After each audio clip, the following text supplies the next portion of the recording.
تو نماز فرض ہونے کے بعد بھی بیت المقدس کی طرف منہ کر کے نماز کا پڑھنا کس آیت کے اوپر نبی کا عمل تھا؟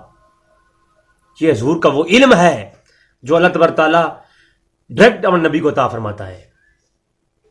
اس پہ کافی کلام کیا جا سکتا ہے. میں تمہیدن یہ چیزیں آپ کو پیش کی تاکہ آپ کے ذہن میں یہ بات بیٹھ جائے کہ اسی طرح کے اور یہ ایک علوم ہے اللہ تبارک تعالیٰ جو نبیوں کو عطا فرماتا ہے، جو شریعت کا حصہ نہیں ہوتے، لیکن ہر چیز کا علم نبی کو عطا کر دیتا ہے اللہ تبارک تعالیٰ. ابھی کمال کا شریعت میں نزول کا ان کا ہونا بعد میں آتا ہے، نبی خود بخود پر اس پہ عمل کرتا ہے. یہ کیسے ممکن ہے؟ جی آتے ہیں اپنے ٹاپک کی طرف. اب آتے ہیں دلائل کی طرف. سب سے پہلے میں نے آپ کو بتایا کہ اللہ کا ذاتی علم ہے، اور مولا علی قاری نے فتویٰ دیا کہ جو اللہ کے ذاتی علم کہ جیسا کسی اور کے لیے علم مانے وہ کافر ہے. ٹھیک ہے، اللہ کی عطا سے نبی غیب جانتے ہیں، یہ عقیدہ رکھنا ہے، اور یہی عقیدہ ہمارے اسلاف کا رہا ہے، اور یہی ہے. تو سب سے پہلے آپ کے سامنے پیش کرتا ہوں، اس کے اندر یہ اعلان ہوا وَلَا يُحِيطُونَ بِشَيْءٍ مِّنْ عِلْمِهِ إِلَّا بِمَا شَاءَ. اب جب یہ آیت آئی کہ اور اس کی معلومات میں سے کسی چیز کا بھی احاطہ نہیں کر سکتے مگر جس قدر وہ جسے چاہے. سورہ آیت الکرسی کے اندر یہ حکم ہوا کہ اللہ کی جو علم ہے اس کا احاطہ تم نہیں کر سکتے، لیکن جس قدر وہ چاہے کسی کو دے دے یا کسی پہ عیاں کر دے علم. اب اس کی تفسیر میں امام علامہ فخر الدین رازی تفسیر کبیر میں لکھتے ہیں، وہ کہتے ہیں کہ لا يعلمون بالغیب الا عند الاطلاع اللہ بعد الانبیاء على بعد الغیب کما قال عالم الغیب فلا یظہر علی غیبہ احدا. تو یہ امام فخر الدین رازی تفسیر کبیر میں کہتے ہیں اس آیت کے تحت، سورہ آیت الکرسی کی اس آیت کے تحت لوگ، یعنی حکم اس کا یہ ہے کہ عام لوگ اللہ کے علم کو نہیں جانتے اور اللہ کے علم کا احاطہ نہیں کر سکتے. اللہ اپنے علم میں سے اپنے انبیاء کو غیب کا علم دیتا ہے. لفظ غیب کا استعمال بھی کیا اور غیب کا علم کے بارے میں بھی کہا. یہ اہل سنت کا ریفرنس نمبر 1 کہ آیت کے تحت علامہ فخر الدین رازی کہتے ہیں، ائمہ اور مفسرین کے ہاں ایک بڑی حجت سمجھے جاتے ہیں، تو وہ کہتے ہیں تفسیر کبیر میں کہ اللہ اپنے نبیوں کو غیب عطا فرما دیتا ہے. اس پہ آیات پیش کرتے ہیں عالم الغیب فلا یظہر علی غیبہ، سورہ جن کے اندر آیت نمبر 27 پیش کرتے ہیں. یہ ریفرنس نمبر 1. پھر ارشاد فرمایا فَعِندَهُ مَفَاتِحُ الْغَيْبِ لَا يَعْلَمُهَا إِلَّا هُوَ. اس کے تحت علامہ قرطبی کہتے ہیں کہ اللہ کے سوا اللہ ہی کے پاس ہے تمام غیب کے خزانے کی چابیاں اور کوئی نہیں جانتا.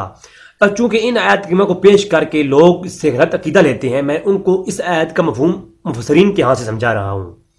کہ فرمایا امام قرطبی نے فرماتے ہیں سوائے اللہ کے پاس غیب کا علم کسی کے پاس نہیں، مخلوق سے سب پوشیدہ ہے اور اللہ ہی سب جانتا ہے. اس آیت کا مطلب یہ ہے فَعِندَهُ مَفَاتِحُ الْغَيْبِ لَا يَعْلَمُهَا، اس آیت کا مطلب. اور کہتے ہیں کہ اور اللہ جس پر اطلاع کرنا چاہے وہ عطا کر دیتا ہے، مثلا اپنے انبیاء کو، اپنے رسولوں کو، ٹھیک ہے، جسے چاہے عطا کر دیتا ہے. اللہ نے ارشاد فرمایا وَمَا كَانَ اللَّهُ لِيُطْلِعَكُمْ عَلَى الْغَيْبِ وَلَٰكِنَّ اللَّهَ يَجْتَبِي مِن رُسُلِهِ. قرآن کی سورۃ ال عمران کی آیت نمبر 179 پیش کیا ہے. اب جو آیتیں لوگ پیش کرتے ہیں ان کا مفہوم مفسرین کیا سمجھا رہے ہیں یہ سنیں. بلکہ امام راضی بھی اسی آیت پہ بولتے ہیں، اور امام راضی کہتے ہیں فَإِن سَنَةَ اللَّهِ جَارِيَةٌ بِأَنَّهُ لَا يَطْلَعُ عَلَى عَوَامِ النَّاسِ، کہ اللہ کی یہ شان یہ ہے کہ اللہ کا جو علم ہے یہ عوام الناس کو اللہ نہیں بتاتا، ہر کسی کو نہیں سمجھاتا بتاتا یہ علم. ہاں علی الغیب ہی، غیب پر، علی فاتح حتی یتمزر عندہ الموافق والمنافق.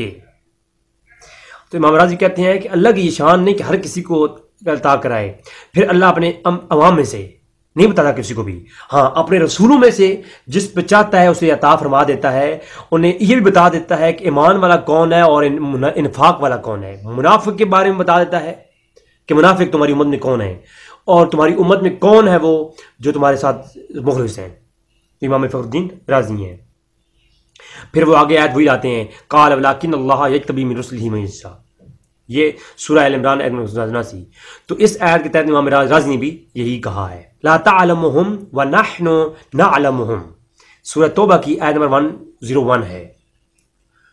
تو لا تعلمهم ونحن نعلمهم کہ سورہ توبہ کی آیت نمبر 101 میں ارشاد فرمایا اب اس آیت کو میں ایک بھائی نے بھی پیش کیا تھا مجھ سے پوچھنے کے لیے، اس کے اوپر امام فخر رازی کلام کرتے کہتے ہیں کہ سدی رحمۃ اللہ تعالی نے کہا، قول ہے ان سدی ان انس بن مالک، سدی کہتے ہیں میں نے انس بن مالک سے روایت کیا انہوں نے کہ نبی کریم جمعہ کے دن خطبہ ارشاد فرما رہے تھے، پس فرمایا اے فلاں تو نکل جا ادھر سے، تو منافق ہے، پھر فرمایا فلاں تم ہی نکل جا، تو ادھر سے منافق ہے، پھر حضور نے ایک ایک کر کے مسجد سے سارے منافقوں کو نکال دیا۔ یہ آیت نازل ہوئی کہ آپ کسی منافق کے بارے میں نہیں جانتے، جن کا ہم بتائیں انہی کو آپ جانتے ہیں۔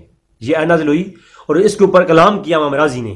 پھر امام رازی نے فرمایا سدی کا قول ہے، انس بن مالک سے روایت ہے، اور اس روایت کو نقل کیا تفسیر ابن کثیر کے اندر امام ابن کثیر نے بھی، اور کتب حدیث کے اندر یہ روایت ملتی ہے۔ تو فرمایا منافقوں کو جاؤ نکل جاؤ، حضور نے ایک ایک چن کے منافق نکال دیا۔ اب اس آیت کو پیش کر کے کہا جاتا ہے جی منافق کا علم حضور کو بعض کا تھا بعض کا نہیں تھا، تو میں یہ کہتا ہوں وہ بعض کا نہیں تھا یہ کہاں سے نکالا؟ اس آیت سے کہ لا تعلمہم، تم نہیں جانتے ان منافقوں کو۔ جب یہ آیت نازل ہوئی، اس نزول میں کیا ہے، جو ہی نازل ہوتی گئی اللہ نے یہ ساتھ اعلان فرمایا کہ محبوب اگر تم سے کوئی سوال کرے کہ منافق کا علم آپ کو تھا کہ آپ نے سب کو نکال دیا، تو آپ کہہ دو کہ یہ اللہ کی طرف سے ہے، کیونکہ اگر نبی اپنے اوپر ہر چیز لے لے تو پھر جو امت ہے وہ غلط عقیدے پیش بنا لیتی ہے، جیسے عیسیٰ علیہ السلام کو ماننے والوں نے ان کو خدا کا بیٹا مان لیا۔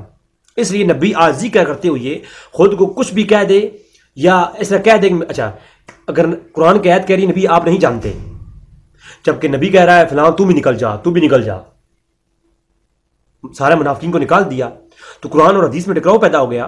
ٹکراؤ پیدا نہیں ہوا، نبی جب کوئی عاجزی کرتی ہوئی کوئی چیز کہہ دے، نبی خود کو کہتے ہیں ہم ربنا ظلمنا، تو ہم کیا کہیں کہ نبی ظالم ہے؟ نبی کہتے ہیں لا الہ الا انت سبحانک انی کنت من الظالمین، کیا ہم کہیں کہ جی وہ ظالم ہے؟ نہیں، نبی عاجزی کرتے ہوئے کچھ بھی کہہ دے تو اس سے عقیدہ نہیں لیا جائے گا، اس کی تعویل کی جائے گی، انبیاء کے متعلق ان کی جو شان کے لائق الفاظ ہیں وہ استعمال کیے جائیں گے۔ وہ اللہ کے سامنے وہ عاجزی کرتے ہوئے کچھ بھی کہہ دیں، امت کو یہ نہیں ہوتا کہ امت ان کے بارے میں وہی لفظ استعمال کرے۔ کافی طویل اس پہ گفتگو ہو سکتی ہے، میں آگے چلتا ہوں۔ تو پھر حضور نے منافقین کو نکال دیا، ترمذی کے اندر یہ روایت موجود ہے، ٹھیک ہے۔ پھر امام خازن نے اس کا مفہوم سمجھایا اسی آیت کا، کہ اس کا مطلب یہ ہے کہ یعنی ولیکن اللہ یصطفی ولیختار من رسلہ من یشاء فلیطلعوا علی ما شاء من الغیب، کہ اللہ تبارک تعالیٰ کی یہ شان ہی نہیں کہ اللہ رسولوں میں سے ہر کسی کو عطا کرے، اس کا مطلب یہ ہے کہ اللہ اپنے رسولوں میں سے جسے چاہتا ہے اسے چن لیتا ہے اور اسے اپنی غیب پر ہر چیز کی اطلاع کر دیتا ہے۔ حضرت امام سلیمان بن عمر آپ فرماتے ہیں والمعنی ولکن اللہ یجتبی ان یصطفی من رسلہ من یشاء فیلعن علی الغیب، کہ اللہ تبارک تعالیٰ، اس کا مطلب یہ ہے کہ یجتبی من رسلہ کا مطلب یہ ہے کہ اللہ تبارک تعالیٰ اپنے رسولوں میں جسے چاہتا ہے اسے چن لیتا ہے اور اپنے غیب کے علم انہیں عطا کر دیتا ہے۔ اب چوتھی شہادت، سو جن کی عالم الغیب فلا یظہر علی غیبہ، اس آیت کے اوپر میں آپ کو کلام دکھاتا ہوں کہ مفسرین کیا کہتے ہیں۔ ایک دو آیتیں پیش، آپ ان آیات کو لکھ لیں، تمام مفسرین کو جس کا آپ دل چاہے اس کو پڑھ دیکھ لیں، آپ جو عقیدہ ملے گا اس کو لے لیں۔ اچھا اب آپ دیکھیں امام خازن کہتے ہیں الا من ارتضاء من رسول معنی آمن یصطفی الرسالتی و نبوتی فیظہر علی ما شاء من الغیب، کہ اللہ تبارک تعالیٰ جسے چاہتا ہے اسے منتخب کرتا ہے اور اپنے مرتضی رسولوں کو عطا کر دیتا ہے، جس قدر چاہتا ہے عطا کر دیتا ہے۔ علامہ نصفی کا یہ بھی قول ہے، یہی قول ہے اس کے اوپر، امام بغوی کا یہی قول ہے اس کے اوپر، ٹھیک ہے۔ تو اب آپ خود جا کے دیکھ سکتے ہیں، میں نے صرف آپ کو بتا دیا۔ تو اس لیے نبی کی یہ شان ہوتی ہے کہ نبی کریم صلی اللہ علیہ وسلم کی یہ شان ہے کہ جب اللہ تبارک تعالیٰ انبیاء کو اس شان کے ساتھ عطا کرتا ہے کہ جو کچھ جو ہے نا انبیاء کی نظروں میں ہر چیز آ جاتی ہے۔ اب دیکھیں ابراہیم علیہ السلام کے متعلق جب سورہ انعام میں یہ آیت نازل ہوئی وَكَذَلِكَ نُرِي إِبْرَاهِيمَ مَلَكُوتَ السَّمَاوَاتِ وَالْأَرْضِ، تو اس آیت کے تحت جو ہے امام ابن جریر طبری کہتے ہیں کہ جو ہے عبداللہ ابن عباس کا قول نقل کر کے، یعنی خلق السماوات والارض، یعنی زمین و آسمان میں جو کچھ ہے وہ ابراہیم علیہ السلام کی نظر میں آ گیا۔ اور اسی طرح امام ابن جریر طبری کا ایک اور قول امام نسوی نے بھی روایت کیا، امام ابن کثیر نے بھی اس کو روایت کیا ہے کہ انبیاء کے اوپر اللہ ایسے خزانے کھول دیتا ہے کہ ان کی زمین و آسمان میں جو کچھ ہے ان کے سامنے آ جاتا ہے۔ حضرت امام خازن حضرت قتادہ کا قول پیش کرتے ہیں، حضرت قتادہ رضی اللہ تعالیٰ عنہ کا قول ہے کہ آسمانوں کی بادشاہت سے مراد سورج، چاند، ستارے، زمین، درخت، بادشاہت مراد پہاڑ، درخت، سب کچھ ہے، سمندر سب کچھ ہے، یعنی اس سے مراد فقط یہ چیز نہیں ہے، ہر چیز اس کے اندر شامل ہے۔ حضرت قتادہ کا قول جو پیش کیا امام خازن نے پیش کیا، امام طبری نے پیش کیا۔ حافظ ابن کثیر نے کہا عبداللہ ابن عباس سے قول نقل کیا اور ابن ابی حاتم سے کے واسطے سے کہ فَأَنَّهُ تَعَالَى جَلَالَهُ أَمْرُ عَلَانِيَةٍ فَلَمْ يُخَفَّفُ عَلَيْهِ شَيْءٍ مِّنْ أَعْمَالِ الْخَلَائِقِ، کہ اللہ تبارک تعالیٰ میں کہ ابراہیم علیہ السلام کے لیے ہر شے کا پوشیدہ، ہر چیز جو ہے نا ابراہیم علیہ السلام پہ ظاہر کر دی، منکشف کر دی۔ بندوں کے اعمال میں سے کوئی شے ایسی نہیں مخفی تھی جو ابراہیم علیہ السلام کو نہ دکھائی گئی ہو۔ یہ ابراہیم علیہ السلام کی شان ہے۔ وَكَذَلِكَ نُورِي إِبْرَاهِيمَ، اس کے تحت حافظ ابن کثیر کہہ رہا ہے۔ حافظ ابن کثیر کون ہے؟ میں نے تعارف کروا دیا پہلی ایپیسوڈ کے اندر، یہ چیز ہے۔ امام بغوی، مجاہد اور سید ابن جبیر کا قول نقل کرتے ہیں، جسے امام جوزی نے بھی اس کو نقل کیا جناب، اور دیگر ائمہ نے بھی اس کو لیا، کہ اس کا مطلب یہ ہے کہ ہم نے اسے ایسا علم دیا کہ اس میں کوئی چیز کسر نہ اٹھا رکھی۔ آپ مجھے خود بتائیں آپ کہ کیا اس پہ لیں گی جناب۔ پھر خضر علیہ السلام کے متعلق بھی ائمہ کی ایسی سی قول ہیں کہ آپ دیکھیں، آپ تو سب مشرک کہیں گے، سارے مشرک ہیں، یہ سارے مشرک ہیں، پھر کون ہے جو صحیح ہے اس کو بھی ہمیں بتائیں۔ تو امام محمد بن جریر طبری یعنی عباس سے قول کرتے ہیں کہ حضرت خضر علیہ السلام اور موسیٰ علیہ السلام آپ دونوں پسندیدہ بندے تھے اللہ کے، اور آپ دونوں غیب جانتے تھے۔ اب ابن جریر طبری جو اسلام کی سب سے معتبر تفسیر ہے، اس کے بارے میں کیا کہیں گے؟ خضر علیہ السلام سورۃ کاف کے اندر جائیں، دیکھیں آپ، جامع الاحکام کے اندر لکھا ہوا ہے۔ پھر طویل گفتگو ہو سکتی ہے، آپ دیکھیں اللہ شاہ فرماتا ہے وَسَخَرَ لَنَا، بلکہ وَسَخَرَ لَكُمْ مَا فِي السَّمَاوَاتِ وَمَا فِي الْأَرْضِ، اور اس نے جو کچھ آسمانوں میں ہے اور زمینوں میں ہے سب کچھ نبی آپ پر مسخر کر دیا۔ اب اس مسخر اور تسخیر کے مفہوم کے بارے میں کلام کروں، قرآن کریم کی یہ آیت ہے سورہ جاسیہ کی آیت نمبر 13، وَسَخَرَ لَكُمْ مَا فِي السَّمَاوَاتِ وَمَا فِي الْأَرْضِ، جو کچھ زمینوں میں ہم نے تمہارے لیے مسخر کر دیا ہے۔ اس کا معنی میں علماء پہ ادھار چھوڑ رہا ہوں، اس کے بارے میں ضرور میری رہنمائی فرمائیں۔ جی میں اگر تسخیر کا معنی کروں گا تو مجھے مشرک کہیں گے لوگ۔ جی اب میں یہاں پر ایک خاص بات کہتا ہوں جناب، سورۃ توبہ کی آیت نمبر 66، لا تعتذروا قد کفرتم بعد ایمانکم، کہ وہ لوگ ایمان لانے کے بعد کافر ہو گئے۔ یہ آیت نازل ہوئی سورۃ توبہ کی آیت نمبر 66۔ اس کا شان نزول کیا ہے؟ امام ابن جریر طبری وہ جناب عبداللہ ابن عباس سے قول لاتے ہیں، ٹھیک ہے، کہتے ہیں کہ امام ابن ابی شیبہ نے، ابن حریر، ابن منذر نے، ابن حاتم نے، امام مجاہد نے، اور یہ ابن عباس رضی اللہ تعالیٰ عنہ کے شاگردوں میں سے ہیں، ان لوگوں نے بھی اس کو مختلف کتب حدیث کے اندر بھی روایت آپ کو ملے گی، اور آگے میں آپ کو تھوڑی سی چیزیں دکھا دیتا ہوں، بخاری کے اندر بھی اس کے اشارے موجود ہیں کہ اس آیت جب نازل ہونے کا شان نزول کیا ہے۔ لوگوں نے سوال کیا، اب بخاری میں تو ہے کہ لوگ سوال کرتے تھے کہ اونٹنی گم ہوگی، بتائیں کدھر ہے۔ اب اس کے اندر امام ابن جریر طبری تفسیر ابن جریر طبری کے اندر سورۃ توبہ کی آیت نمبر 66 کا شان نزول بیان کر رہے ہیں۔ کہتے ہیں کہ کچھ لوگ بیٹھے تھے، ایک شخص آیا اور آگ کہتا ہے یا رسول اللہ میری اونٹنی گم ہو گئی ہے، تو حضور نے فرمایا جا تیری اونٹنی فلاں جنگل میں ہے۔ جو ہی اس شخص نے اونٹنی کے بارے میں معلوم کیا تو وہ وہاں سے چلا گیا۔ اس کا عقیدہ تھا کہ حضور غیب جانتے ہیں، انہوں نے بتا دیا ہے تو وہاں پر ہوگی۔ وہ جنگل میں چلا گیا، کچھ منافق بیٹھے تھے، ان منافقوں نے کہا کہ ہم بیچ میں بیٹھے ہیں، کلمہ پڑھتے ہیں، داڑھی رکھی ہوئی ہیں، نمازیں پڑھتے ہیں، سب کچھ کرتے ہیں، تو نماز ان کے پیچھے پڑھتے ہیں مسجد نبوی میں، ہمارا ان کو علم نہیں ہے، دل سے ہم مانتے نہیں ہیں، ہم منافق ہیں، صحابہ جیسے عمل کرتے ہیں سارے۔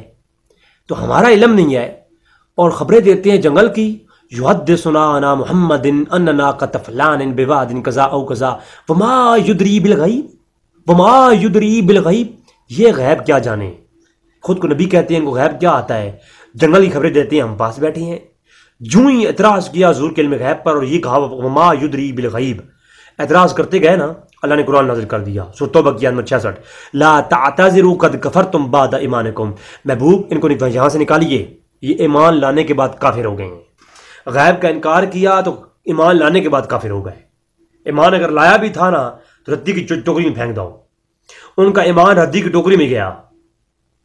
ہم ایمان لانے کے بعد، یعنی قرآن کہہ رہا ہے پہلے وہ ایمان لائے ہیں پھر کافر ہو گئے۔ کافر انہوں نے کیا کیا؟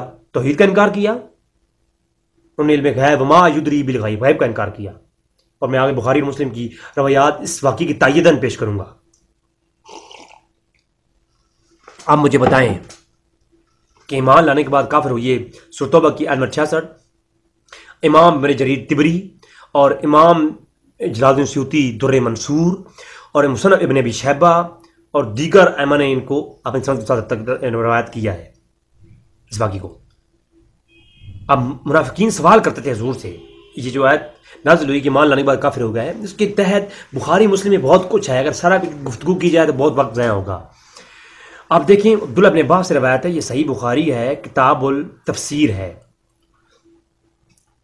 لا تسألوا عن شیئا، اس آیت کی تفسیر بیان کرتی ہے۔ عبداللہ ابن عباس کہتے ہیں کان قوم یسألون رسول اللہ استہزاء، بعض لوگ تھے جو کہ حضور کے سامنے مذاق کرتے تھے، یعنی ایک گروہ ایسا تھا جو حضور سے ہر وقت الٹے سیدھے سوال پوچھا کرتا تھا، بتائیں یا رسول اللہ میرا باپ کون ہے، یا رسول اللہ میری اونٹنی گم ہو گئی، آپ میری بھی اونٹنی بتا دیں۔ وہ جو اونٹنی والا واقعہ پیش آیا نا، اس کے بعد یہ ترتیب بنا لی منافقوں نے سوال پہ سوال کرنے، تو ایسے جو ہے نا وہ سوال کرتے رہتے تھے لوگ۔ پھر وہ آیت نازل ہوئی لا تعتذروا قد کفرتم بعد ایمانکم، تو اس کے بعد پھر یہ ان کو نکال دیا گیا۔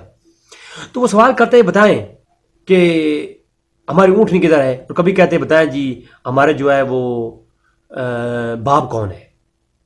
تو اللہ نے آیت نازل کی لا تسألوا عن شیئا، ایسی باتیں کے بارے میں سوال نہ کرو کہ پھر تمہیں معلوم ہو تمہیں برا لگے۔ میرا اس پہ آلریڈی کلپ موجود ہے۔ تو حضرت عبداللہ بن عباس کہتے ہیں یہ سوال کرتے تھے۔ انس بن مالک سے روایت ہے اسی کتاب تفسیر کے اندر، کتاب الاعتصام صحیح بخاری کے اندر، راوی چینج ہو گیا، انس بن مالک، پہلے عبداللہ بن عباس تھے، اب انس بن مالک ہیں۔ وہ کہتے قال رجل یا نبی اللہ من نبی ہی، تو ایک شخص نے آ کر حضور کی بارگاہ میں کہا کہ یا رسول اللہ میرا باپ کون ہے، تو فرمایا تیرا باپ فلاں ہے۔ قال ابو کا فلاں، تیرا باپ فلاں ہے۔ ہائے ہائے، پھر یہ آیت نازل ہوئی کہ اے ایمان والو کہ لا تسألوا عن شیئا، کہ ایسی چیز کے بارے میں سوال نہ کرو کہ اگر تمہیں بتائے جائیں اور تمہیں برا لگے۔ جی، تو اسی طرح امام ابن جریر طبری نے بھی یہ تمام واقعات کو اپنی، امام طبری نے بھی روایت کیا اپنی تفسیر کے اندر بھی، جامع الاحکام، جامع البیان تفسیر البیان کے اندر۔ اور پھر اسی کے اوپر حضرت ابو موسیٰ اشعری کی روایت ہے کہ حضور سے بعض لوگوں نے اس طرح کے ناپسندیدہ سوال پوچھے، حضور جلال میں آ گئے۔ حضرت ابو موسیٰ اشعری فرماتے ہیں، اب دیکھیں ایک ہی روایت بعض صحابہ کرام اس کو بیان کر رہے ہیں، تواتر کے ساتھ ثابت ہے۔ یہ ایسے سوال کر رہے تھے لوگ، صحیح بخاری کے اندر روایت ہے۔ تو روایت جب سوال کرتے رہے، حضور جو ہے جلال میں آ گئے، حضور نے فرمایا چلو سلونی، جو پوچھنا ہے مجھ سے پوچھ لو۔ ثم قال الناس سلونی، جو کچھ لوگوں کو پوچھنا ہے پوچھ لو، حضور جلال میں آ گئے۔ اور پھر حضور نے کیا کیا کہ صحابہ کرام فرماتے ہیں فلما اکثر علیہ الغضب، کہ حضور جلال میں آ گئے۔ ثم قال، حضور نے پھر فرمایا الناس، اے لوگو، سلونی، جو اما شئتم، جو کچھ جاننا چاہتے ہو پوچھ لو مجھ سے۔ پھر جب یہ سوال حضور نے یہ کہا تو پھر جو ہے کیا ہوا کہ ایک شخص کھڑا ہو گیا، فٹافٹ منافق تھا نا، کھڑا ہو گیا، اس نے کہا کہ بتائیں میرا باپ کون ہے۔ تو حضور نے فرمایا فلان، پھر فرمایا فلان، پھر ایک اور مقام، پھر ایک اور روایت اسی طرح سے انس بن مالک سے روایت ہے، حضور نے فرمایا سلونی سلونی، مجھ سے سوال کرو۔ صحیح بخاری، یہ کتاب العلم کے اندر بھی حدیثیں تواتر کے ساتھ موجود ہیں، کتاب الاعتصام کے اندر بھی اور کتاب التفسیر کے اندر بھی ایک ہی روایت مختلف طرق سے موجود ہے۔ اتنے صحابہ کرام اس کے راوی ہیں۔ اب کتاب العلم کی روایت پیش کرنے لگا ہوں۔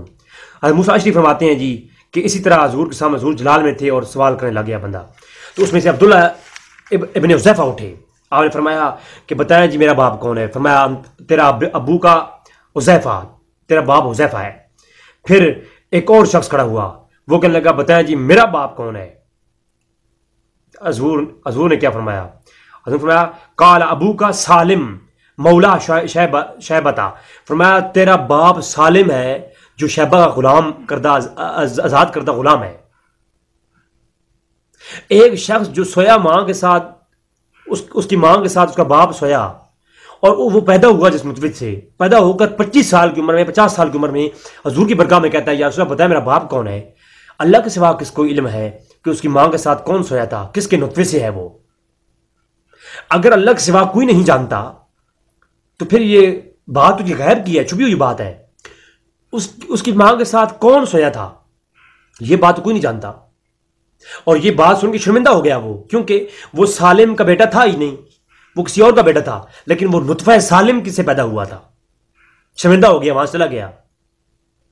تو پھر قرآن کی آیت نازل ہوئی کہ ایسی سوال مت کرو کہ تمہیں پھر شرمندگی ہو.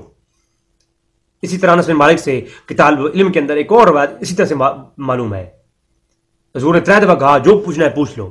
پھر حضرت حذیفہ کھڑے ہوئے تو حذیفہ کی ماں نے کیا کہا جب گھر گئے؟ معلوم کہتی ہے عبداللہ ابن حذیفہ کی ماں کہتی ہے کہ اے عبداللہ ابن حذیفہ تیری خاک آلودہ تیری ناک ہو. اے تجھے پتہ نہیں کہ عرب کے دور جاہلیت میں عورتوں کے ساتھ کیا ظلم ہوتا تھا؟ اگر اس ظلم میں سے میں بھی نشانہ بنی ہوتی تو آج جو تو نے سوال نبی سے پوچھا ہے میں سب کے سامنے کتنی شرمندہ ہوئی ہوتی اگر مجھ سے کوئی ایسی غلطی ہوئی ہوتی. تو عبداللہ ابن حذیفہ کی ماں نے ان کو اس بات پہ ڈانٹا کہ نبی تو غیبی خبر بتاتے ہیں اور تم جا کر کے سوال کر رہے ہو. تو اس لیے یہ چیز ہے. پھر لباب فی علوم الکتاب، یہ تفسیری کتاب ہے، آپ کو سامنے پیش کر دیتا ہوں اس کا بھی حوالہ. الرحمن علم القرآن، اسے علم القرآن الرحمن علم القرآن خلق الانسان، اس بیان سے مراد کیا ہے اور علمہ البیان سے مراد کیا ہے اور خلق الانسان سے مراد کون ہے؟ کہتے ہیں مراد بالانسان ہنا محمد الرسول صلی اللہ علیہ وسلم. قال ابن عباس و ابن کیسان، ابن عباس اور ابن کیسان کا قول نقل کرتے ہیں اللباب کے اندر فی علوم الکتاب جو ہے علوم الکتاب. ٹھیک ہے. علامہ ابن عادل دمشقی، عمر بن علی ابن عادل دمشقی رحمۃ اللہ علیہ بہت بڑے مفسر گزرے، انہوں نے جو ہے عبداللہ ابن عباس کا اور ابن کیسان کا قول نقل کیا کہ سے خلق الانسان سے مراد محمد رسول اللہ ہے اور عالم البیان سے مراد حلال و حرام، ہدایت و ضلالت اور ما کان و ما یکون کا علم ہے. وکیلا ما کان و ما یکون. ہاں جی اب مجھے خود بتائیں کہ کیا سارے لوگ یہ ما کان و ما یکون کا علم، ما کان و ما یکون پہ میری اگلی کس تک ہوگی؟ یہ صرف آج اس موضوع پر ہے کہ اللہ کے علاوہ اللہ کے انبیاء اللہ کی عطا سے علم جانتے ہیں. کتنا جانتے ہیں؟ بعض یا کل، اس پہ گفتگو اگلی آئے گی میری. صرف آج اس موقف کا رد ہے جو یہ کہتے ہیں اللہ کے سوا کوئی غیب نہیں جانتا. تو یہ ہے جناب آپ کے سامنے تفسیر بھی. اب اس موضوع کے آخر میں چند ایک میں حدیث برکت کے طور پر پیش کر کے اسی عنوان پر آپ سے اجازت چاہوں گا. صحیح مسلم کتاب الفتن اور مستدرک الحاکم اور صحیح بخاری مختلف طرق کے ساتھ یہ روایت موجود ہے. آپ کے سامنے پیش کر دیتا ہوں. جناب ابو زید رضی اللہ تعالیٰ عنہما آپ روایت کرتے ہیں کہ رسول اللہ صلی اللہ علیہ وسلم نے ہمیں نماز فجر پڑھائی، ممبر پر رونا کا فروز ہوئے اور ہم سے خطاب فرمایا حتیٰ کہ زور کا وقت آ گیا. پھر زور پڑھائی، پھر عصر کا وقت آ گیا، پھر خطاب کیا، عصر کا وقت آ گیا. پھر ہمیں حضور نے عصر پڑھائی، پھر خطاب کے لیے بیٹھے اور پھر ہمیں مغرب کا وقت آ گیا تاکہ عشاء کا نماز پڑھائی. اور حضور نے جو کچھ ابد سے لے کر قیامت تک ہونے والا تھا سب کچھ حضور نے بتا دیا. اور اسی کی تائید میں کتاب بداء الخلق صحیح بخاری شریف میں حضرت عمر رضی اللہ عنہ ارشاد فرماتے ہیں، آپ نے فرمایا کہ حضور نے ہمیں خبریں دینا شروع کی. ام بداء الخلق کی، جہاں سے اللہ نے مخلوقات کی بنیاد رکھی وہاں سے، حتی دخل الجنت منازلہم، آخری جنتی کا جنت میں داخل ہونے تک. وَدَخَلَ النَّارِ مَنَازِلَهُمْ، اور آخری جہنمی کا جہنم میں داخل ہونے تک حضور نے سب کچھ بتا دیا۔ پھر اسی کی تائید میں ابو سعید خدری کی ایک اور روایت ہے، اس میں کچھ الفاظ تھوڑے چینج ہیں کہ حضور نے ہمیں نماز پڑھائی اور نماز عصر پڑھائی، اور حضور نے ہمیں خطاب فرمایا، حتیٰ کہ حضور نے قیامت تک، ابد سے لے کر قیامت تک ہونے والی ہر چیز کے بارے میں ہمیں بتا دیا، کچھ چیز نہ چھوڑی۔ ان کے اوپر میں شارحین کے قول صرف تمام کے جمہور کا ایک کر کے پیش کر دوں گا، باقی تحقیقات آپ خود کرتے رہیں۔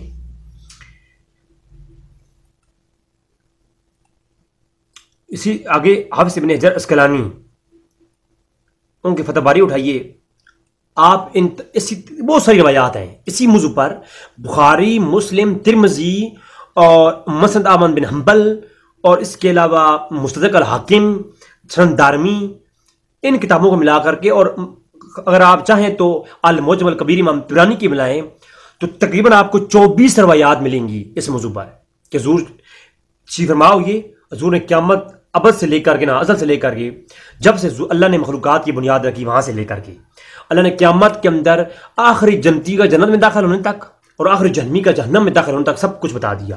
صحیح بخاری کے اندر بھی کتاب بداء الخلق کے اندر عمر سے روایت ہے۔ اس کی تفسیر میں میں ایک دو فلجات پیش کروں گا۔ اب کیونکہ میں اپنا اگر موقف پیش کروں اس پہ تو پھر تو کوئی فتویٰ لگا دے گا، تو حافظ ابن حجر پہ فتویٰ لگا لیں۔ حافظ ابن حجر کہتے ہیں کہ ایک ہی مجلس میں اول تا ابد تا آخر قیامت تک کی واقعات بیان کرنا یہ حضور کا عظیم معجزہ ہے۔ حضور نے ایک ایک چیز کو جامع الکلام کے ذریعے، ایک اللہ کا الگ عطا کردہ چیز ہے کہ ساری چیزوں کو تھوڑے وقت میں کور کر کے بتا کے پیش کر دیا، اور وہ بھی ایک ایک چیز پر مبنی۔ اب یہ نہیں کہہ سکتا کہ جناب وہاں سے جو ہے خاص خاص چیزوں کے بارے میں بتایا، ہر چیز کی گہرائی نہیں بتائی، یہ کوئی نہیں کہہ سکتا۔ کیوں؟ سارے علماء نے لکھا کہ یہ ایک معجزہ ہے، اور معجزہ ہوتا ہی وہ ہے۔ اگر یہ عام چیز ہوتی تو پھر عام چیز میں کہہ سکتے ہیں کہ تھوڑی تھوڑی بتائی ہوگی ہسٹوریکل چیزیں، تفصیلات نہیں بیان فرمائی، خلاصہ بیان کیا ہوگا۔ تو خلاصہ بیان نہیں کیا، تفصیل بتائی، اور صحابہ کرام نے خود کہا کہ حضور نے ہمیں تفصیل بتائی، وہ تمام حدیثیں آپ دیکھ سکتے ہیں۔ تو حضور نے تفصیل بتائی، اور جوامع الکلم، طویل کلام کو تھوڑی سی وقت میں پیش کر دینا، یہ ایک صفت ہے، ایک معجزہ ہے نبی کریم صلی اللہ علیہ وسلم کا، تھوڑے وقت میں بڑی چیز کو پیش کرنا۔ اگر سارے واقعات کو ون بائی ون تھوڑے وقت میں پیش کرنا اگر نہیں کیا تو پھر یہ معجزہ نہیں ہے۔ معجزہ تبھی کہیں گے جب سارے واقعات کو ون بائی ون آپ نے ڈسکس کیا ہو تھوڑے وقت میں، پھر معجزہ ہوگا۔ اور یہ تو میں تو کہتا ہوں بالکل یہ ممکن ہے، کیونکہ اگر 300 سال کا احاطہ، تہ مکانی اور تہ زمانی، ایک دو چیزیں ہیں، قرآن کریم سے میں ثابت کر سکتا ہوں سلمان علیہ السلام کا تخت کیسے آ گیا، اور وہ اصحاب کہف 300 سال سوئے، تو کہتے ہیں ہم آدھا دن سوئے یا آدھا دن سے کم۔ تو وہ طے مکانی اور طے زمانی کے بارے میں جو علم رکھتے ہیں وہ جانتے ہیں کہ اللہ تبارک تعالیٰ کے ہاں انبیاء کے ہاتھ پر ایسی چیز صادر ہونا یہ بڑی چیز نہیں ہے، اللہ کا معجزہ ہو سکتا ہے۔ تو معجزتاً حضور نے ہر چیز بتا دی، تو اللہ کی عطا سے حضور ایسا علم رکھتی ہیں کہ جنتی کا جنت میں داخل ہونے تک ابھی وہ مرا نہیں ہے، پہلے بتا دیا حضور نے کہ جنتی ہے۔ پھر آپ صحابہ کرام کے بارے میں سنتے ہیں، وہ جی اشم مبشرہ ہے، وہ فلانے کو حضور نے کہا جی تم جنتی ہو، ارے ابھی وہ دنیا سے گیا نہیں، حساب و کتاب ہوا نہیں، ابھی محشر آیا نہیں، یہ تو اللہ کے ہاتھ میں ہے، تو نبی پہلے کہہ رہا ہے تو جنتی ہے۔ اے فاطمہ سلام اللہ علیہا، تو جنت میں عورتوں کی سردار ہے۔ اے امام حسن حسین، تو جنتی جوانوں کے سردار ہیں، ابھی دنیا سے گئے نہیں۔ تو یہ علم ہے، اسے کہتے ہیں علم، کہ جنت کے اندر سردار کون ہوگا حضور کو ہی پتہ ہے، اور کون کس جگہ پہ رہے گا۔ تو امام ابن حجر اسقلانی عبداللہ ابن عمرو آس کی حدیث میں جو جامع ترمذی میں ہے اس کے اوپر سے دلالت کرتے ہیں حافظ ابن حجر اسقلانی فتح باری شرح بخاری کے اندر، کہتے ہیں امام ترمذی نے روایت کیا کہ ہمارے پاس حضور آئے، حضور کے ہاتھ میں 2 کتابیں تھیں، حضور سے پوچھا، حضور نے فرمایا یہ رب العالمین کی طرف سے ہیں، اور حضور نے فرمایا اس ہاتھ میں جنتیوں کے آباء و اجداد ان کے قبیلوں کے نام ہیں، اور اس ہاتھ کی جو کتاب ہے اس کی رب العالمین کی طرف سے ہے، اس میں جہنمیوں کے آباء و اجداد ان کے نام ہیں۔ تو حضور کو کیسا علم عطا کیا گیا ہے؟ جناب یہ ہے جامع ترمذی کی روایت ہے، اور اس کو امام ابن حجر اسقلانی بھی لے کے آئے ہیں۔ ملالہ قاری اختصار کے ساتھ مرکات کے اندر اس قول کو لکھتے ہیں، اور امام بدر الدین عینی عمدۃ القاری کے اندر بھی اسی کی طرح سے یہ کہتے ہیں کہ یہ حضور کا ایک نشست میں اولین سے آخرین کا علم بتا دینا، ما کان و ما یکون کا حضور کا عظیم معجزہ ہے اور جوامع الکلم کی نشانی ہے۔ جی تو یہ صحابہ کرام ابو ذر غفاری رضی اللہ تعالیٰ عنہ فرماتے ہیں کہ حضور نے میں اس حال میں چھوڑا کہ حضور نے میں ہر چیز کا علم دے دیا، حتیٰ کہ حضور نے یہ بتا دیا کہ پرندہ اپنی ہوا کس حکمت کے تحت اپنی ہوا کے اندر اڑتا ہے۔ یہ جو جہاز بنائے گئے ہیں نا، ہائے ہائے ہائے، اس میں نے سائنٹیفک گفتگو کروں مزہ آ جائے۔ حضور نے یہ بھی بتا دیا کہ حکمت وہ کیا ہے جس کے تحت پرندہ اپنی کس بیلنس کے ذریعے پرندہ اڑ رہا ہوتا ہے۔ اس کو روایت کیا مسند احمد بن حنبل کے اندر امام بن حنبل نے کہ ابو ذر غفاری فرماتے ہیں کہ حضور نے اس حال میں چھوڑا، کوئی ایسی شے نہیں تھی جس کا حضور نے علم ہمیں عطا نہ فرمایا ہو، حتیٰ کہ حضور نے یہ بیان فرما دیا پرندہ فضا میں اپنے بازوؤں کے ساتھ کیسے محو پرواز ہے۔ جی تو یہ لا آف موشن یہ بھی حضور نے بیان فرما دیے۔ تو حذیفہ ابن اسید سے المعجم الکبیر کی جلد نمبر 3 اور روایت نمبر 3055، حضور اکرم صلی اللہ علیہ وسلم فرمایا گزشتہ رات میری امت کے تمام ازل تا آخر تک سب کچھ مجھ پہ پیش کیا گیا، اور جو اس شخص نے عرض کیا یا رسول اللہ جو لوگ پیدا نہیں ہو چکے، ابھی پیدا ہوئے نہیں ہیں، ان کے بارے میں بھی آپ کو معلوم ہوا۔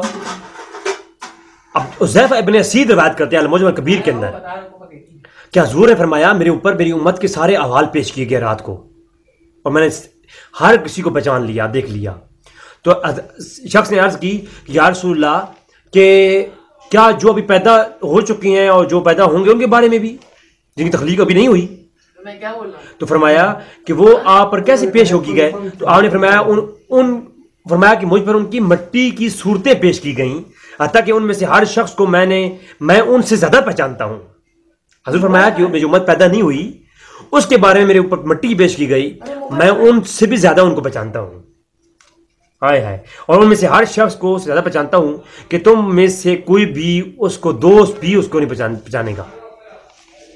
اب حضور کی شان دیکھیں کہ اس میں تائیدن پیش کر دیا کہ حضور صلی اللہ علیہ وسلم کے بارے میں یہ کیا شان ہے۔ پھر حضور نے ابو بکر صدیق کو خبر دی کہ ایک شخص بھی آنے والا ہے کہ وہ داخل ہوگا تو دیکھ لو میرے پیارے صحابہ وہ جنتی ہے۔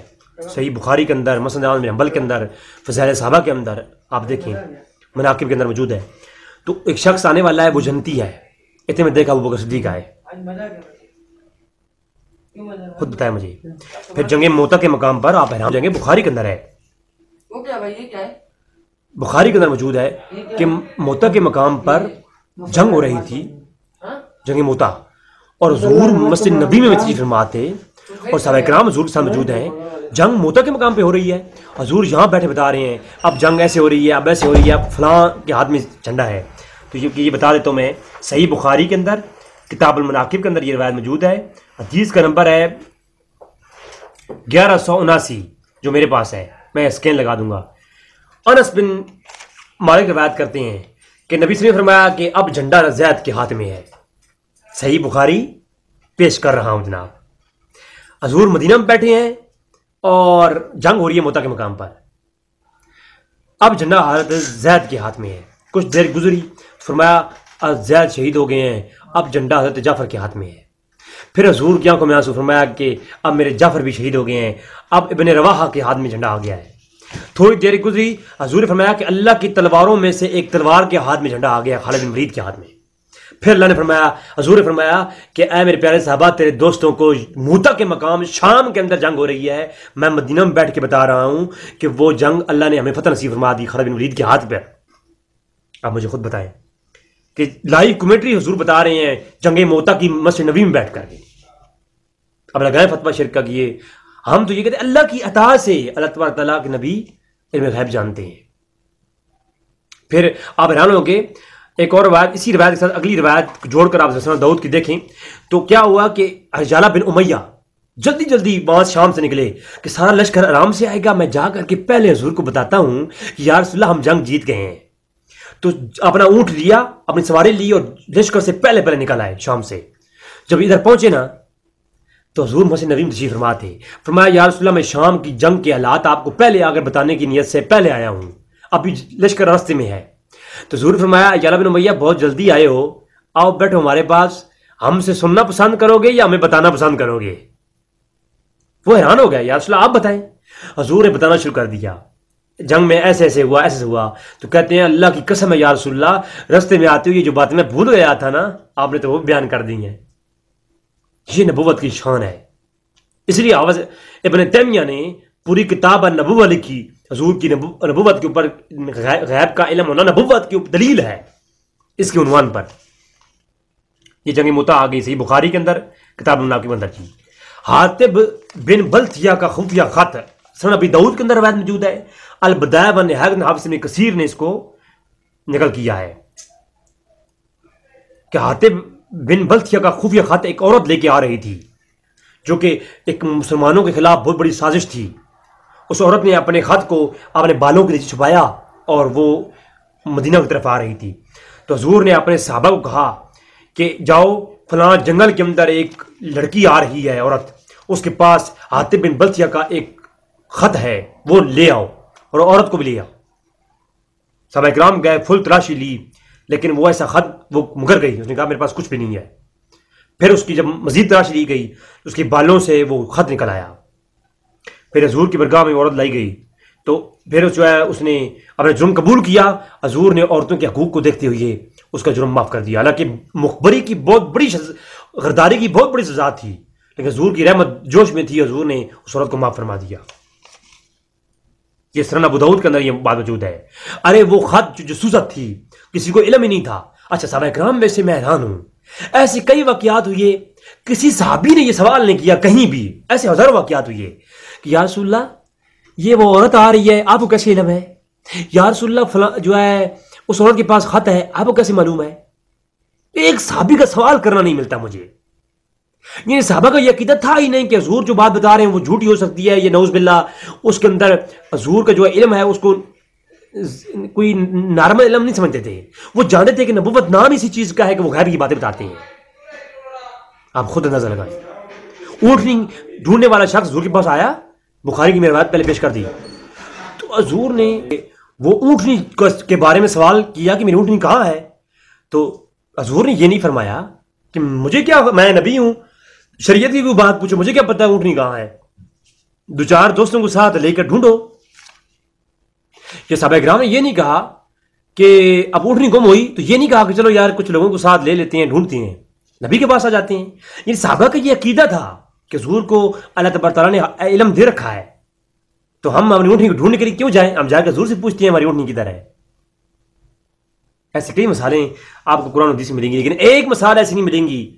صحابہ کرام نے یہ سوال کیا، نبی پاک صلی اللہ علیہ وسلم آپ غیبی خبر دے رہے ہیں، آپ کو کیسے علم ہے اس چیز کا؟ نہیں کہا. پھر حضرت ابو سفیان ابن امیہ، ابو سفیان نے حضرت امیر معاویہ کے جو والد ہیں انہوں نے کچھ خفیہ باتیں کی اپنی بیوی ہند کے ساتھ. تو اس کو روایت کیا جناب دلائل النبوہ کے اندر امام بہقی نے، اور اب امام ابو نعیم نے بھی اس کو دلائل النبوہ میں روایت کیا. کچھ باتیں آپس میں کی کہ کچھ شک تھا حضور کی نبوت پر، اس طرح کی گفتگو ہے. تو فرمایا کل تو ہند. اب حضور کے پاس جب پہنچے ابو سفیان، حضور فرمایا تو نے جو ہند سے کہا تھا اترین ھذا من اللہ، کہ کیا سب کچھ اللہ کی طرف سے ہے؟ ہائے ہائے ہائے ہائے. ہند سے جب تو اے ابو سفیان جو رات کو تم نے اپنی بیوی کے ساتھ یہ گفتگو کی ہے کہ سب کچھ یہ اللہ کی طرف سے ہے، کچھ یقین نہیں مانتا. تو جب یہ بات کی تو ابو سفیان پکار اٹھے، خدا کی قسم میں گواہی دیتا ہوں آپ ہی نبی ہیں، کیونکہ اس وقت میری بیوی کے علاوہ اور کوئی وہاں تھا نہیں. تو کافروں نے کلمے پڑے حضور کے علم غیب کو دیکھ کر کے اور حضور پر ایمان لایا. تو ناظرین اب دیکھیں دجال کے آنے کی جو خبر ہے اس کے اوپر آخری بات پیش کرتا ہوں. جامع ترمذی کے اندر کتاب الزہد، اور مسند احمد بن حنبل کے اندر، صحیح مسلم کے اندر کتاب الفتن کے اندر، اور مشکوٰۃ شریف کے اندر بھی یہ روایت موجود ہے، کتاب باب الملاحم. مشکات شریف کتاب الملاحم، صحیح مسلم کتاب الفتن، اور جامع ترمذی کتاب الزہد، اور مسند احمد بن حنبل روایت موجود ہے کہ حضور نے فرمایا کہ دجال کذاب کے بارے میں اس کے نام، اس کے باپ دادا کے نام، اس کے گھوڑوں کے رنگ تک میں پہچانتا ہوں. ابھی دجال آیا نہیں، اور اس وقت روئے زمین پر سب سے اچھے شاہ سوار جو اس کے ساتھ جنگ کریں گے میں ان کو بھی جانتا ہوں، اور ان کے میں گھوڑوں کے رنگ بھی پہچانتا ہوں. یہ جامع ترمذی ہے جناب. مجھے بتائیں کدھر سے لیے آپ لوگوں نے عقیدے؟ اس حدیث کی جو شرح امام ملال قاری کی ہے وہ میں بیان نہیں کرتا. مجھے مشرک کہیں گے، ملال قاری کو مشرک کہہ سکتے ہیں آپ کی ہمت ہے تو لگائیں فتویٰ. ہاں، پھر آپ کو صحیح بخاری کتاب الصلاۃ کے اندر بھی صحیح بخاری کتاب الاذان کے اندر روایت موجود ہے، باب الخشوع. انس بن مالک روایت کرتے ہیں کہ حضور نے فرمایا، ابو ہریرہ سے روایت ہے یہ، کہ حضور نے فرمایا، صحابہ کرام نے سوال کیا کہ میرے پیارے صحابہ، حضور نماز پڑھا رہے ہیں، نماز سے فارغ ہوئے خطاب کیا حضور نے صحابہ کرام سے، اترون قبلتی واہونا، میرے پیارے صحابہ آپ کیا سمجھتے ہیں فقط میں آگے دیکھ رہا ہوتا ہوں؟ فواللہ لا یخفی علی رکوعکم ولا خشوعکم، مجھ سے نہ تمہارے رکوع پوشیدہ ہے نہ تمہارے دلوں کے حال پوشیدہ ہیں، مجھ سے تمہاری کوئی چیز مخفی نہیں ہے. میں تمہیں اس طرح دیکھتا ہوں جو ہاتھ کی تھیلی پر لکیریں دیکھتا ہوں. صحیح بخاری ہے یہ. تو مجھے بتائیں، رکوع تو ظاہری چیز ہے لیکن وہ بھی ہے پیچھے، یہ پھر بھی غائب ہے ظاہری چیز، لیکن امام آگے کھڑا ہوا ہے تو وہ پیچھے صفوں میں کسی نے غلطی کی تو پیچھے رکوع کرنے والے پیچھے کھڑے ہوئے ہیں. اب پیچھے کون مقتدی کھڑا ہے، کون کیسے رکوع کر رہا ہے، امام کو کیا خبر؟ لیکن حضور کی یہ شان ہے کہ حضور یہ بتا رہے ہیں، صحیح بخاری پڑھ رہا ہوں، حضور یہ بتا رہے ہیں کہ میرے پیچھے کھڑے ہوئے جو شخص ہیں ان میں سے میں تمہارے رکوع بھی دیکھ رہا ہوں، اور ولا خشوعکم، یہ خشوع تو پوشیدہ اور دلوں کی راز کی بات ہے. خشوع کسی کہتے ہیں؟ خشوع اس کیفیت کا نام ہے تمہارے دل کی آزی اور انکساری کا نام ہے. مفہوم یہ ہے کہ میں تمہارے اوپر سے جھکنا بھی دیکھ رہا ہوں، تمہارے دل کے اندر سے بھی دیکھ رہا ہوں، تم کتنے مخلصاً جھکے ہو، خالصتاً جھکے ہو، اور کتنے تم نفاق کے ساتھ جھکے ہو. کچھ منافق تھے نا.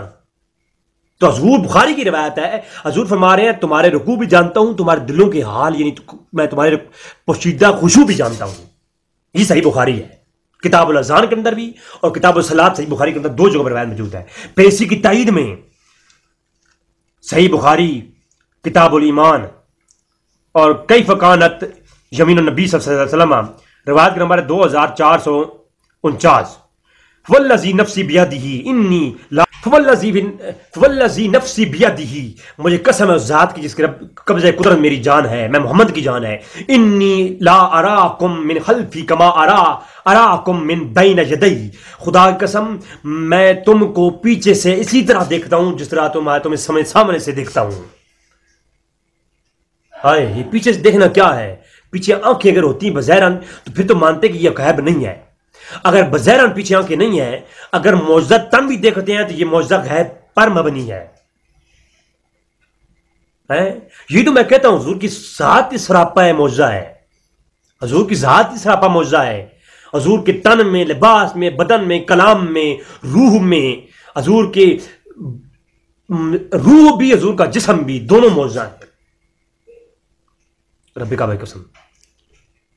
سنن نسائی کے اندر اس کو روایت کیا امام نسائی نے کتاب الامامہ کے اندر، حدیث کا نمبر 714، ان اللہ ذل ارض فاریت مشارقها والمغاربها، اللہ تعالیٰ نے فرمایا میرے لیے زمین اللہ نے سمیٹ کے رکھ دی ہے. حضور نے فرمایا کہ اللہ تعالیٰ نے زمین میرے لیے سمیٹ کے رکھ دی ہے، پس میں اسے شرق سے غرب تک دیکھ رہا ہوں. اگر ذوالقرنین علیہ السلام قرآن میں موجود ہے، وہ کبھی مشرق تک پہنچ جاتے، کبھی مغرب تک پہنچ جاتے، اللہ نے انہیں یہ معجزہ عطا فرمایا تھا، تو یہ علم حضور کیوں نہیں عطا فرمایا؟ یہی تو ہم کہتے ہیں حضور کو یہ علم عطا ہے. صحیح مسلم کے اندر یہ روایت بھی موجود ہے، کتاب الفطر کے اندر اور دیگر جگہوں پہ بھی تھی. مسلم کے اندر 2-3 جگہوں پہ یہ روایت آئی. آپ کیا کریں گے؟ اگر صرف آپ عندہ مفاتح الغیب کو لے لیں گے تو آپ کو اسلام کی یہ چیز سمجھ نہیں آنی. پھر قرآن کے آدھا مانیں گے، آدھا چھوڑیں گے، حدیث کو آدھا مانیں گے، منکر حدیث ہو جائیں گے. پھر بخاری مسلم کو بھی چھوڑ دیں، پھر پیچھے مجھے بتائیں کون معتبر کتاب ہے حدیث کی. یہ تو میں نے اختصاراً بیان کیا ہے. اگر بخاری پر روایت پڑھنا شروع کر دوں صرف علم غیب کے موضوع پر تو میرے 4 گھنٹے کی گفتگو تو یہ ہو سکتی ہے. پھر حضور اکرم صلی اللہ علیہ وسلم نے فرمایا صحیح بخاری کتاب العلم کے اندر حدیث کا نمبر ہے 92، حضور نے فرمایا میں بھولتا نہیں ہوں، میں بھلایا جاتا ہوں تاکہ میری سنت قائم ہو جائے۔ اب کوئی یہ کہتے ہیں جی حضور نے سوال کیوں کیا، حضور نے زہر والا کھانا کھا لیا، حضور نے زہر والا کھانا کھا لیا تو کیا حضور جو ہے زہر والا کھانا کھاتے اگر گھر میں غائب ہوتا؟ اب میں عائشہ پہ تہمت لگی حضور خاموش رہے، میرے آلریڈی کلپ اس میں موجود ہیں، پھر بھی کلپ اس میں لاؤں گا، تہمت لگی تو حضور خاموش رہے، ارے تو کیا کہے گا، اللہ کہتا ہے الست بربکم، بتا تیرے رب کون ہے، تو اللہ پہ اعتراض کرے گا اللہ کی علم نہیں ہے۔ آج فرشتے آتے ہیں ہمارے اعمال لے کے جاتے ہیں، بخاری مسلم بھری پڑی ہے کہ اللہ فرشتوں سے پوچھتا ہے بتاؤ فرشتوں تم زمین پر گئے تھے، کدھر گئے، کدھر سے آ رہے ہو؟ فرمایا زمین پر گئے تھے، کیا دیکھا؟ فرمایا تمہارے بندے ذکر کر رہے تھے۔ جب اللہ سوال فرشتوں سے کر رہا ہے تو کیا اللہ کے لیے کہے گا کہ اللہ نے سوال کیوں کیا، اللہ کے پاس علم نہیں تھا؟ اللہ قرآن فرماتا ہے موسیٰ بتا تیرے ہاتھ میں کیا ہے، تو اب کیا کہے گا کہ اللہ کے پاس علم نہیں، تو نے قرآن کو سمجھا نہیں ہے، قرآن کو سمجھا غلط ہے، تو نے قرآن کی ایک پس منظر تو نے اٹھا لیا، باقی تو نے ترک کر دیا۔ حضور فرمایا صحیح بخاری کتاب العلم کی روایت پڑھ رہا ہوں نا بھائی، کوئی بخاری سے بات کر رہا ہوں، اپنی کتاب تو میں نے کوئی نہیں پڑھی، اسی لیے کہہ رہا ہوں بخاری کے اندر موجود ہے۔ حضور نے فرمایا میں جو بھول جاتا ہوں نا یہ بلایا جاتا ہوں، یہ اس لیے تاکہ تم بھی بھولو تو تم بھولنے پہ بھی تمہیں ثواب ملے، میری سنت قائم ہو جائے کہ اللہ کے نبی بھولتے بھی ہیں، جو ہم بھی بھولیں گے کسی بات میں تو کہہ دیں گے اللہ کے نبی کی سنت ہے۔ تو صحیح بخاری کی کتاب العلم کی یہ روایت پیش کر رہی تاکہ مغالطہ دور ہو جائے، یہ بھی پھر حد ہو گئی۔ ہائے ہائے ہائے، صحیح بخاری کی 1595 نمبر روایت، ابو داؤد کے اندر بھی اور دیگر بعض محققین نے جو لکھا کہ حدیث حسن صحیح ہے۔ وعن ابن عباس ان نبی صلی اللہ علیہ وسلم قال، ہائے ہائے ہائے، حدیث سننا ذرا، ابن عباس رضی اللہ عنہ سے روایت ہے صحیح بخاری کے اندر، حضور نے فرمایا گویا میں اس سیاہ فام غلام کو دیکھ رہا ہوں جو کہ کعبۃ اللہ کا ایک ایک پتھر اکھاڑ ڈالے گا، یکلا ہوا حجرن حجرا، اس سیاہ فام غلام کو اس حبشی کو میں جان رہا ہوں جو کعبۃ اللہ کی اینٹ سے اینٹ بجا دے گا۔ اب مجھے بتائیں کتاب البخاری کی اس روایت کو کیا کہیں گے آپ کہ حضور کے پاس علم غیب نہیں تھا، تو یہ کیا ہے؟ قرآن کے اندر نازل ہوا، یہ اس پہ کوئی آیت نازل ہوئی ہے؟ جبرائیل آئے تھے کوئی واضح؟ آپ کا شوٹنگ ہو گیا؟ ہاں، لہٰذا ہمارا یہی عقیدہ ہے اس پہ، جسے حذیفہ رضی اللہ عنہ بیان کرتے ہیں، صحیح مسلم کے اندر ہے کہ کتاب الفتن کے اندر کہ حضور نے ہمیں سب کچھ بتا دیا ازل سے لے کر ابد تک سب کچھ۔ جی تو آخر میں ایک پکی چھوڑ کے جا رہا ہوں تمام کے لیے، آخری بات کہتے ہیں جی نبی پر وحی نازل ہوتی ہے، ہم کہتے ہیں اللہ کی عطا سے ولیوں پر بھی منکشف ہوتی ہیں چیزیں۔ یہ ہے میرے پاس ہر جگہ پہ، یہ بہت جگہ پہ روایت موجود ہے، جامع الحدیث امام سیوطی کی، المستدرک کے اندر، دارمی کے اندر، امام بہقی اس کو لائے، اور دیگر کتب روایت کے اندر یہ حدیث موجود ہے۔ ابن حساکر نے اس کو روایت کیا، اور مشکات سے میں لے رہا ہوں۔ عمر فاروق رضی اللہ عنہ نے خطاب کرتے ہوئے آواز لگائی یا ساریۃ الجبل، بہت مشہور روایت ہے۔ تو مجھے بتائیں حضرت عمر کو کیسے معلوم ہو گیا کہ جو نہاون کے اندر جنگ ہو رہی تھی اور حضرت ساریہ وہاں جنگ کر رہے تھے، حضرت جمعے کا خطبہ دیتے ہوئے عمر فاروق نے آواز لگائی، مشکات شریف پیش کر رہا ہوں، حدیث کا نمبر ہے 5954، مشکات شریف اٹھا کے دیکھ لیں آسانی سے مل جائے گی، 5954۔ اور تقریباً المومنین کے اندر نواب صدیق اثر خان بھوپالوی نے بھی اس کو لکھا اور اس سے استدلال بھی کیا ہے۔ جی تو اس کے بارے میں چھوڑ کے جا رہا ہوں کہ عمر فاروق رضی اللہ تعالیٰ کو کون سی وہ طاقت تھی جس نے بتا دیا کہ ساریہ جنگ کر رہے ہیں، اور یہاں سے آواز دی اور ان لوگوں نے سنا۔ میں لمبی کلام سے نہیں کرنا چاہوں گا، بس پھر کبھی اس موضوع پہ آئیں گے۔ السلام علیکم ورحمۃ اللہ وبرکاتہ۔